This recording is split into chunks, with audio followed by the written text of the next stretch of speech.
My grandfather's 15 meters estate went to whoever solved his puzzle first. My lawyer cousins hired investigators and code breakers. I remembered the chess games we played every Sunday. His favorite opening move spelled out the answer. I solved it in 20 minutes. They're still searching. My cousin Victoria's face when I walked out of Mr. Okonkwo's office will fuel me for the rest of my life. She was standing in the lobby with Marcus and Claire, surrounded by 3 men in expensive suits. They're hired experts, I assumed. They'd been there for hours apparently. Laptops open, phones pressed to ears, legal pads covered in notes, and I just walked past them, manila envelope in hand, with a check for $15.2 million. Wait, Victoria grabbed my arm. Her perfectly manicured nails dug into my hoodie sleeve. What are you doing here? We're still working on the puzzle. I solved it. That's impossible. We've had cryptographers and investigators working on this for, she checked her Cartier watch, 4 hours and 17 minutes. There's no way you figured it out before us. I pulled my arm free, held up the envelope. Khan, I said. It's a chess opening. Grandpa's favorite. He used it every Sunday for 15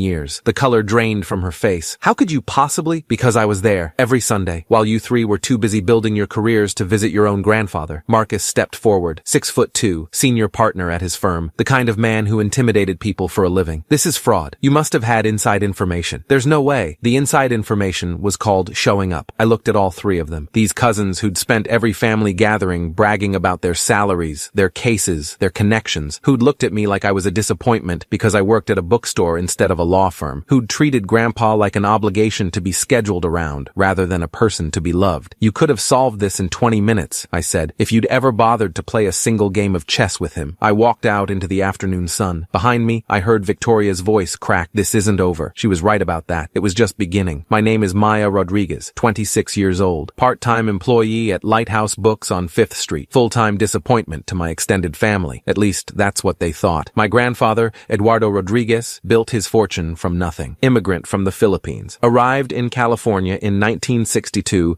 with $40 in his pocket and a degree in engineering that American companies didn't recognize. Worked as a janitor for 3 years while he got recertified. Eventually started his own construction company. Built it into a $50 million empire before selling in 2008. He was the American dream personified, and his grandchildren, my cousins, had inherited his ambition, if not his humility. Victoria was the oldest, 34, corporate attorney at Morrison & Associates, $380,000 a year plus bonuses. She had a corner office, a Tesla, and a personality that could freeze water at 50 paces. Marcus was next, 32, senior partner at his own boutique litigation firm. He'd made the 40 under 40 list in the legal journal 3 years running. Never let anyone forget it. Claire was 30, tax attorney, quieter than the other 2, but just as ruthless. She'd found loopholes that saved her clients millions while regular people struggled to pay their bills. And then there was me, the youngest, the one who didn't go to law school, the one who got a degree in English literature and then, horror of horrors, actually used it to work with books instead of making money. My family gatherings were exercises in condescension. Still at the bookstore, Maya? That's nice. Have you thought about going back to school? It's not too late to do something with your life. Your grandfather must be so proud, said with a smile that meant the opposite. But here's what they didn't know. While they were climbing ladders and billing hours and accumulating the trappings of success, I was spending every Sunday afternoon at Grandpa's house, playing chess. It started when I was 11. My parents had just divorced. Ugly, bitter, the kind of split that turns children into weapons. I was shuttled between houses, caught in the crossfire, drowning in a war I didn't understand. Grandpa noticed. Come, he said one Sunday when the whole family was gathered for his birthday. Everyone else was in the living room, drinking wine, talking about themselves. I was in the corner, trying to be invisible. He led me to his study, closed the door, sat me down across from a chessboard I'd never noticed before. Do you know how to play? I shook my head. Then I'll teach you. That afternoon, while the adults networked and the cousins compared accomplishments, I learned the basics of chess from a man who'd been playing since before my parents were born. Come back next Sunday, he said when it was time to leave. We'll play again. I did, and the Sunday after that, and every Sunday for the next 15 years. Those afternoons were sacred. We didn't talk about my parents' divorce. We didn't talk about my grades or my potential or what I was going to do with my life. We just played chess and talked. Grandpa told me stories about the Philippines, about his childhood during the war, about coming to America with nothing and building everything, about the wife he'd lost to cancer in 1998, the love of his life, gone too soon. He told me about regret, about the things that matter and the things that don't, about how success isn't measured in dollars or titles, but in the moments you show up for the people who need you. Your cousins, he said once, moving his bishop across the board, they think I'm proud of their careers. And I am. But careers end, titles fade, money gets spent. He captured my night, smiled that quiet smile. What lasts is the time you give, the presence you offer. That's the only currency that matters. I didn't didn't fully understand it then, but I felt it. Every Sunday, sitting across from him,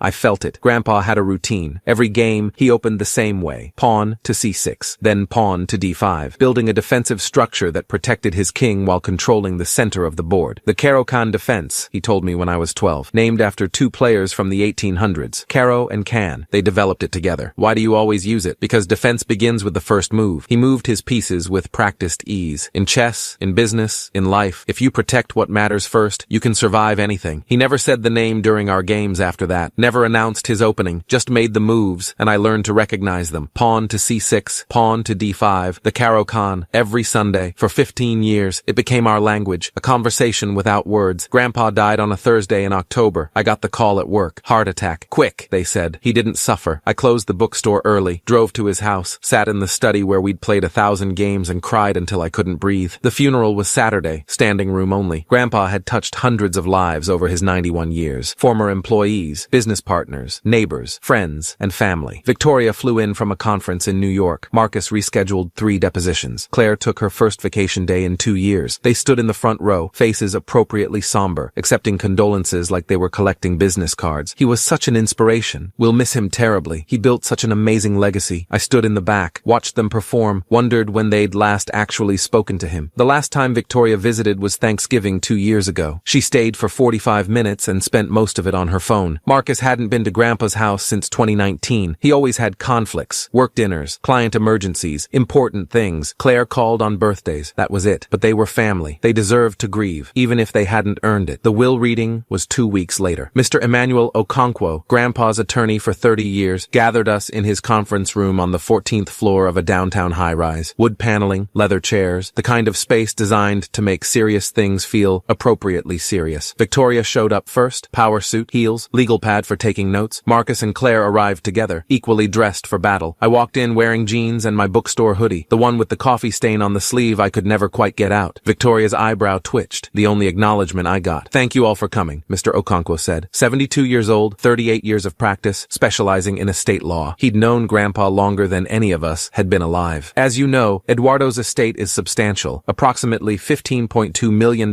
in liquid assets, plus properties, investments, and personal effects. Marcus leaned forward. I could see him calculating. "Before we proceed, I need to inform you of an unusual provision in your grandfather's will." Victoria frowned. "Unusual how?" Mr. Okonkwo opened a folder, pulled out 4 sealed envelopes. "Eduardo has stipulated that his entire estate will go to whichever grandchild solves his puzzle first." Silence. "I'm sorry," Claire said slowly. "A puzzle?" "Correct. Inside each of these envelopes is a riddle. The first grandchild to deliver the correct answer to my office inherits everything. No time limit, but the competition begins the moment you open your envelope." "What about the rest of us?" Marcus asked. "What do the losers get?" "Nothing. The winner takes all." More silence. Heavier this time. Victoria reached for an envelope. "This is highly irregular. Estate distributions should be—" "Your grandfather was very clear," Mr. Okonkwo interrupted. "He said, and I quote, 'My grandchildren have spent their lives competing. Let them compete one more time. But this time, the winner won't be the one with the most degrees or the biggest salary. It will be the one who actually knew me.'" That hit different. Victoria's jaw tightened. Marcus looked uncomfortable. Claire was already calculating angles. "Fine," Victoria said. "Let's do this." Mr. Okonkwo handed us each an envelope. Our names printed on the front in Grandpa's handwriting. "Good luck," he said. "I'll be here when you have your answer." We opened the envelopes simultaneously. Inside, a single index card, the same message on each one, written in Grandpa's careful script. "I am 6 letters. I protected kings. I opened every game we played. I was never spoken, but always shown. What am I?" Marcus was on his phone before he finished reading. "I'm calling Davidson Investigations. They specialize in estate puzzles and code breaking. I know a cryptographer at my firm," Victoria said, already texting. "This is clearly some kind of cipher. The 6 letters is a key." Claire was typing on her laptop. "I'm running the phrasing through puzzle databases. Someone's probably solved something similar before. They were treating it like a case, a problem to be outsourced, a task for experts. They didn't even look at each other, just dove into their phones, their networks, their resources. All 3 of them glanced at me, waiting. "What's your approach?" Marcus asked. The condescension was barely hidden. "Going to Google it?" I folded the index card carefully, put it in my pocket. "I'm going to think about it." Victoria actually laughed. Short, sharp, dismissive. "Good luck with that. We'll have our answer by tonight." I stood up, nodded to Mr. Okonkwo, walked out of the conference room without another word. Behind me, I heard Claire say, "Should we be worried about her?" And Marcus, "About Maya? Please. She works at a bookstore." I drove home in silence. My apartment was small. Studio on the 3rd floor of an old building in a neighborhood the realtors called up and coming and everyone else called affordable. 1 room, 1 window, 1 hot hot plate I called a kitchen. I made tea, sat at my tiny kitchen table, pulled out the index card. I am 6 letters. I protected kings. I opened every game we played. I was never spoken but always shown. What am I? 6 letters. Protected kings. Opened every game we played. Never spoken but always shown. I closed my eyes, let my mind drift back to Grandpa's study, the leather chairs, the window that looked out over his garden, the chessboard between us. Defense begins with the first move. His voice in my memory, clear as Sunday afternoon. Every game, every single game for 15 years. The same opening. Pawn to c6, pawn to d5, protected kings. Yes, the Caro-Kann was a defensive opening designed to shield your king while maintaining flexibility. Opened every game we played. Literally. He never opened any other way. Never spoken but always shown. He'd told me the name once when I was 12. After that, he just demonstrated it. Move after move. Year after year. 6 letters. C-A-R-O-K-A-N-N.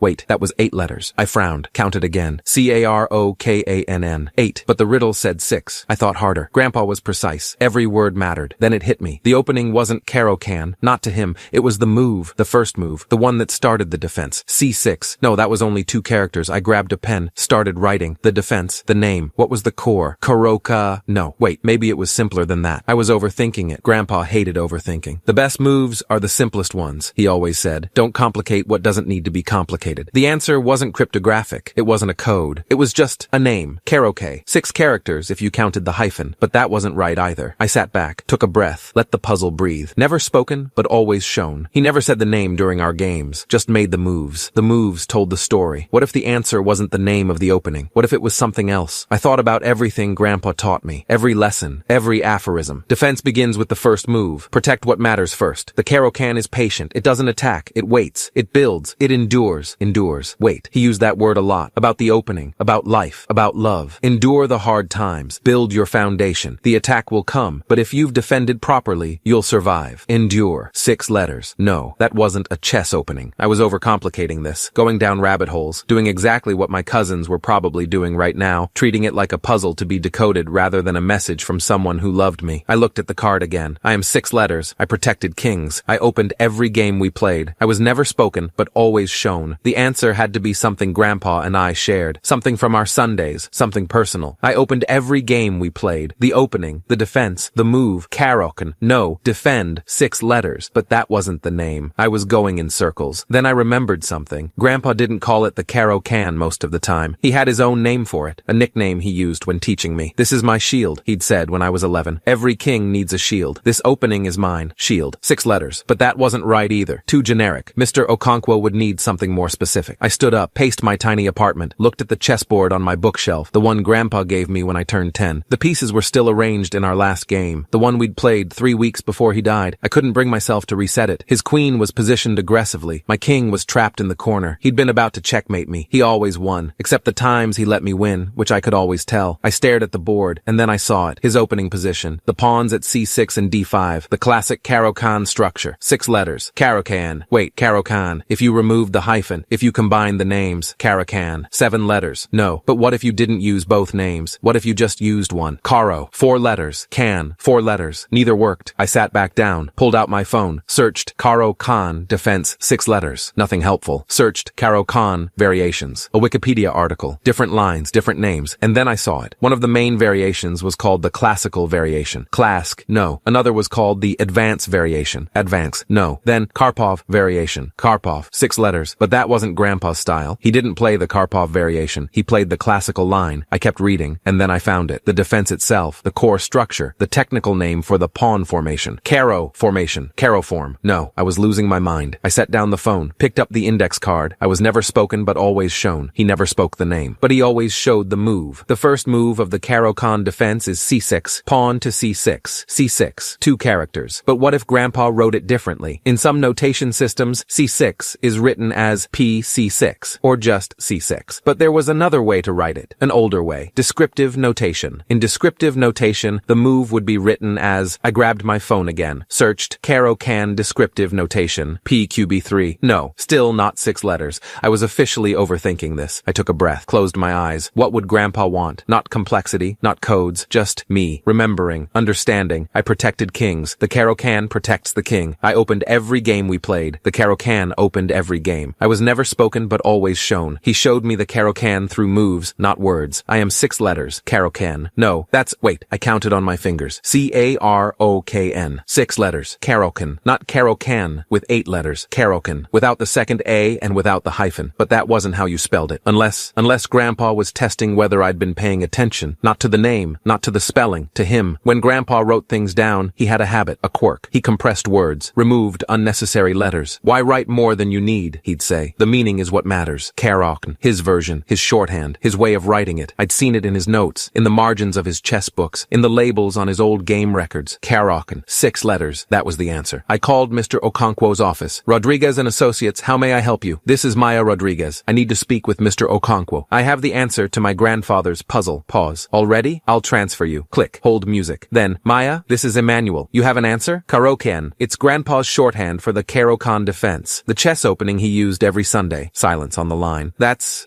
correct. How did you know? We played chess together for 15 years. It was his favorite opening. He taught me when I was 11. We must have played 1,000 games, and he always started the same way. More silence. When Mr. Okonkwo spoke again, his voice was thick with emotion. Your grandfather told me when he drafted this provision that you would figure it out. He said you were the only one who would understand. I felt tears prick my eyes. He also left a separate letter for you, not part of the will, just for you. Can you come to my office tomorrow to sign the papers and collect it? Yes, of course. Maya, congratulations. Your grandfather was very proud of you. He told me that often. I hung up, sat in my tiny apartment, and cried. The confrontation with my cousins happened 2 days later. Word had gotten out that the puzzle was solved. Mr. Okonkwo's office had notified all parties as required. Victoria, Marcus, and Claire demanded a meeting. We gathered in Mr. Okonkwo's conference room. Same wood paneling, same leather chairs, very different energy. Victoria was furious. Her composure, usually unshakable, was cracking at the edges. This is ridiculous. She must have had inside information. There's no way a bookstore employee solved a puzzle that 3 attorneys and their experts couldn't figure out. The puzzle required knowledge of your grandfather, Mr. Okonkwo said calmly. Maya had that knowledge. You did not. That's discriminatory, Marcus jumped in. The puzzle was designed to favor her specifically. No, the puzzle was designed to favor whoever knew Eduardo best. That happens to be Maya. We're contesting this, Claire said, on grounds of undue influence. Clearly our grandfather wasn't in his right mind when— I'm going to stop you right there. Mr. Okonkwo's voice went cold, professional cold, the kind that reminded you he'd been practicing law since before any of us were born. Your grandfather was evaluated by 3 independent physicians before drafting this will. Dr. Patricia Mensah, geriatric specialist, 22 years of practice. Dr. James Oyalaran, neurologist, 18 years. Dr. Sarah Adeyemi, psychiatrist, 24 years. All 3 certified that Eduardo was of sound mind and fully competent. He pulled out a folder. I also have signed affidavits from his caretaker, his housekeeper, and his longtime friend Walter Chen, all attesting to his mental clarity in the months before his death. Any challenge to his competency will fail. Victoria's jaw tightened. Then we'll challenge the puzzle itself. It was arbitrary, unfair. The puzzle was a test of relationship, not intelligence. Your grandfather wanted his estate to go to the grandchild who actually knew him, the one who spent time with him, the one who listened to his stories and learned his passions and showed up when it wasn't convenient. Mr. Okonkwo looked at each of my cousins in turn. You 3 are successful attorneys. You have degrees from excellent schools and careers that would make anyone proud. But in 15 years, how many times did any of you play chess with your grandfather? Silence. How many times did you visit just to visit? Not for holidays, not for obligation, just because you wanted to see him? More silence. Maya came every Sunday, rain or shine, for 15 years. She knew Eduardo in a way none of you bothered to learn, and now she's inherited his estate. He closed the folder. You're welcome to contest, but I should warn you, Eduardo anticipated this. He left a video statement explaining his reasoning. If you force me to play it in court, it won't reflect well on any of you. Victoria stood up. Her face was red, with barely suppressed rage. This isn't over, Maya. I looked at her. This cousin who'd spent years looking down on me, who'd treated me like a disappointment, who'd never once asked about my life, my dreams, my relationship with the grandfather we shared. Yes, it is, I said quietly. You just don't know it yet. The video was Grandpa's final gift. Mr. Okonkwo played it for me privately